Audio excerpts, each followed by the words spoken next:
diplomatic baggage, there's some TV series, Netflix series called Diplomatic Baggage. Diplomatic baggage is a term you often see diplomats use on the book title as well. It sounds kind of interesting. What does it mean? Your diplomatic bag is this, it's literally still a cloth bag with a very, very thick cloth bag, and it's where you put physical things in that you want to send from one country to another, and no one on the border is allowed to open it. It's sealed with all these special seal things and electronic tags and so on.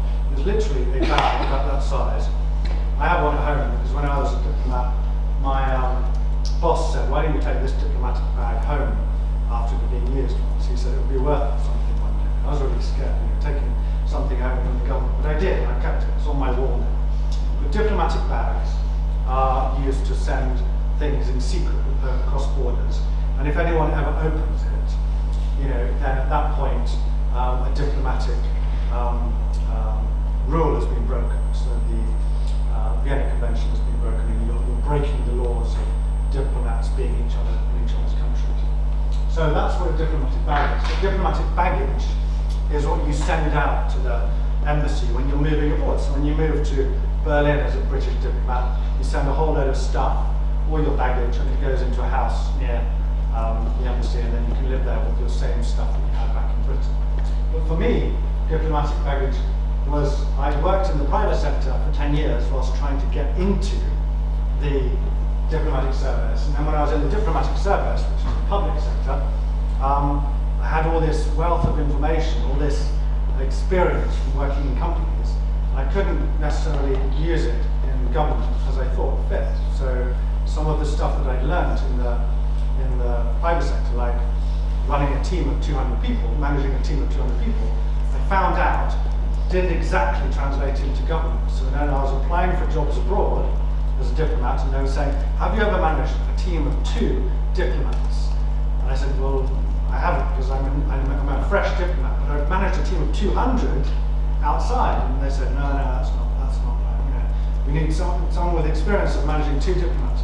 And I was one of them at this point. I was a diplomat. So I found it a little bit frustrating, this thing, but at the same time I found creative ways to resell that experience in other ways into the diplomatic service. So I think for me that baggage is, you come from other things and you bring your baggage with you, but as long as you keep your chin up and keep positive, you can still find ways. But sometimes there's going to be these obstacles where we say it's not the same. The computer says no. Okay, that was a little lesson for me. And then who's heard of Linux? Some kind of computer system, yeah, from the past. It's kind of still there somewhere. And who's heard of Scrum in the computer context or project management? It's kind of a way of managing projects. So this was just a little epiphany for me. Working in government, working in companies, over the last few decades, people were doing what was called waterfall. And this is going to be something really critical for all of you growing up. You do waterfall thinking, or waterfall project management, or waterfall work in your company. And you do, what it means is you do this thing, then you do the next thing, then the next thing, then the next thing. So you do one thing after another for your boss, or for yourself, if you're working for yourself. But actually Scrum is a project way of running projects, way of doing your work that was born out of computer programming, but actually it's called Agile Scrum methodology, and it means you sit down as a team, and you've got this to look forward to in the world of work now. Sit down as a team, and you start to really dynamically say, look, as a team we can do this much work, these many work tasks, and we're going to share them amongst us. And you might even say, well, who's going to do this task? And then you see who volunteers for it. And then you assign all the tasks, and then you do them all at the same time, and you get as far as you can. Then you meet again as Scrum, which doesn't look like that. It's just people like us sitting in a nice room. But actually, usually you stand up for this Scrum for 15 minutes every day or every week, and you say where you've got to. So it was a real epiphany for me. The world of work changed overnight from waterfall, one thing at a time, very slow, to Scrum and Agile. And it's really fast now. And maybe you see that in some of your project work and your projects in the school. but that's something to look forward to. So I've gone through that change. I think you are going to be born into that kind of work. My last little story here is about breaking bread. And this is the last thing I'm going to finish with. I'm just going to check I told you the truth. Yes. Last slide. So, breaking bread. So it doesn't matter whether you are religious, following one religion or another religion, or no religion. You've probably heard of the concept of breaking bread together. Okay? Can we just check? Put your hand up if you've heard of breaking bread in some context. Yeah. So it means sitting down and breaking some bread together, and each of you having some of that bread, just sharing in that food. Okay. Now, I learned a really big lesson when I was working in the National Trust. Who's heard of the National Trust? Surely most of you. Okay. Amazing organisation looking after British stuff like mountains and lakes and countryside and animals and farms. And they have an amazing mission. They look after that stuff forever and for everyone. And it's not just, for the next 10 years we're going to look after this stuff and make sure it looks pretty good. It's forever for everyone. It has to be accessible for everyone. And I was working in the Lake District, lovely part of the world, as you probably know, very rainy. I should have realised that before I went to live there, but yeah, you have lakes because it rains. But I was working in the Lake District and we were looking after this amazing landscape. I was an ex-diplomat, I'd come up there and they were dealing with some really tricky things, some really difficult people. I walked into the office that was going to be my new office. I was the general manager, and people were really not pleased to see me. This new general manager's come in. They told me, we've got rid of 2 general managers in the last 2 years, and you're the third, and you're a diplomat, and you come from London or Cambridge or somewhere. We're going to get rid of you too. And I wasn't very happy about this, but I kept my calm. I walked in there, and one of the things I had to do was to kind of build bridges and get people to talk to each other and start to rekindle their relationships. And we had this amazing farmer called Tom. I was looking after, I think, 12 farms, 27 car parks, lots of tea shops, lots of mountains, Derwent water, private islands, mountain tops, sheep, you name it, cows, looking after everything, and to learn a lot about sheep and cows very quickly, using Wikipedia. Anyway, basically, this guy called Tom, amazing farmer, we'd recruited all of our farmers. They become National Trust farmers. They look after an area of farmland, and they create biodiversity. They look after the animals, and they become a caretaker for that area of land for 10, 20, 30 years. So you have to pick your farmers well.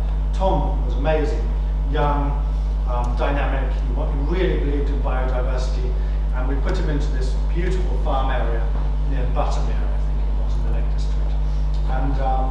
And then one day, there was a problem. He'd fallen out with the National Trust. He said, that's it, I'm not going to be a National Trust farmer anymore.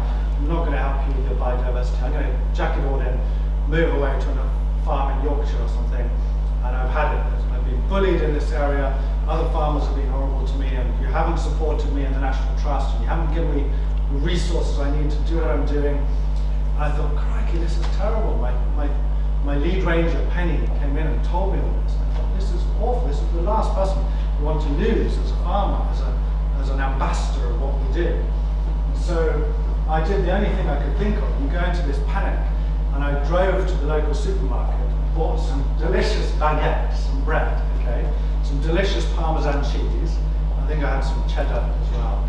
And I bought some non-alcoholic drinks. And I drove up to the top of the mountain where his farm was. And then I just knocked on the door and said, Tom, we just need to talk. And he saw me with all these groceries and this baguette and this Parmesan cheese and everything. I was like, okay. And he let me in, and I just spread it all out on the farmhouse table. And his partner was there as well. And I said, look, I brought bread and cheese. I just want to break bread with you. I'm this guy from the city down south. You're a farmer who's doing all this stuff. We're different, but I really want to help you. I want to understand why we've messed up. What have we done? And I want to fix it. And as a symbol of my good faith in dealing with you, I want to break bread with you. I know it's silly and it's a biblical thing, and I'm not God or Jesus or anything like that, but I am here with bread and cheese, and it's quite delicious, so why don't we just eat it? And so we started chomping away, and we came to an agreement. We worked together, we saw eye to eye across different viewpoints, and we started working together. And we resolved that situation, and he stayed. My lesson here is just, whatever cultural boundary you're trying to work across, sometimes just go back to the basics. Just sit down, have a coffee, have a ribena, have some bread, sit down with them and talk.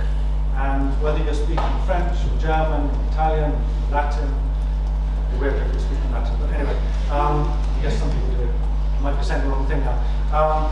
You know, basically try and bridge those gaps. And sometimes it's not about saying, hey, I want this and I want this, but looking for the commonality. And that's why language is important. If you can speak some words in their language, it goes a long, long way.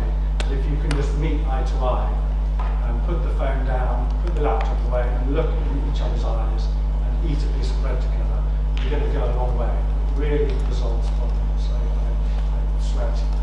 That's it. I'm not going to say any more. That's diplomacy.